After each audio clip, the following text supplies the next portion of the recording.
I was not well liked when I first entered my basic training unit in the army, but I got past it. Now, before we start, every story I tell is I might have remembered the facts wrongly or it might have allegedly happened. Reasons. So, I have eczema. So when I entered the army, I was excused uniform, among other things. So I'll be wearing the PT kit. On top of which, I'm not the tallest motherfucker. I was really skinny back then. And to put it succinctly, my English language skills were better than most of my batchmates. So I stood out in that way. And I was hazed for it at the start. Now, my life could have been really bad. And I'm going to give you an example of that for someone in my literal platoon. Now, first word you have to learn is a word called keng. Now, keng is a dialect word. Long story short, in the army, it means you exaggerate a certain thing about yourself so that you can slack. And most of the time, this is something along the lines of an injury. So this guy had a shoulder issue. But the funny thing is, because we train on an island, and on the weekends we can go home onto the main island, it's a boat, right? The minute he reached the harbour, you see him throw his duffel bag over the injured shoulder and run off. So we all knew that he was kenging, all right? We all do it to a certain extent, but to tell you how not to do it, our commander, who rumors came that before us he had only trained combat fit units. So the way he dealt with us was like them. So he would say like, oh, okay, recruit so-and-so, would you like to carry the rifle? And then march over. He would say no, because the rifle lays on his shoulder. He refused. So the commander asked him 2 times, like, do you want to do this? And he said both times no. And remember, this is an empty rifle. It's less than 2 kilos probably. So the commander said, okay, everybody else run to the forest, grab a stick that's about gun height and come back. So we all did it. We ran back and forth. The commander would constantly check and say too light, too heavy, not straight enough. And the whole time, this guy is watching this happen. All right, so finally we get back, we march. Another time, because when you do push-ups, you need to use shoulder, right? He refused to do it. So what happens? He's like, okay, he don't want to do, instead of 15, everybody do 25. And again, the guy would just stand there watching us suffer. All right. Now, to be fair, I understand what's going through his head.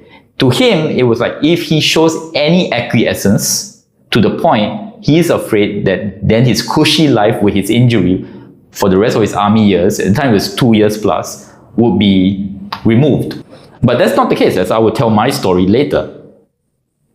So he got hazed relentlessly. I mean bad. The one I saw in person was he was taking a shit in a cubicle. I think it was a squatting toilet on toilet, and everybody had filled these water balloons. I'm hoping it was filled with water.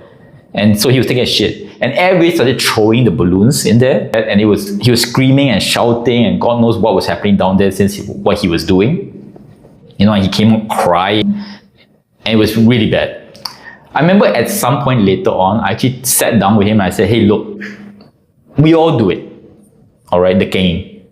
But how you're doing it is really not worth it. And he's like, oh, thank you for the advice and everything. But here's the thing, he never changed. And his whole life, he never made a single friend throughout the whole thing. Everybody hated him.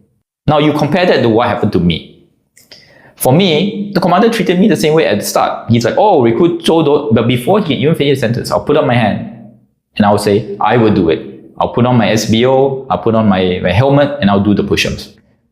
Another time he's like, recruit Zhou, do you want to march with the unit?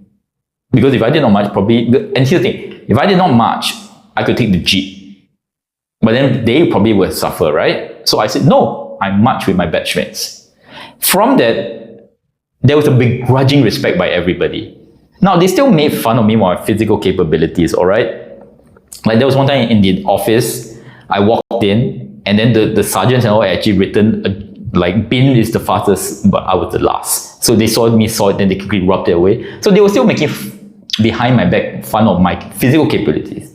But there was a respect that, hey, look, this guy does not make us suffer. In fact, among my platoon, my nickname was always something that was higher rank because of the way I spoke. It was more posh.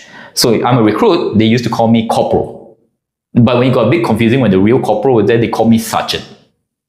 And that's how I got over it. Now, next time I'll tell you the stories in my basic training that will be a lot more interesting in terms of broken brooms, doors, and maybe some physical altercations. So, you want to hear that? Come back next time. Till next word.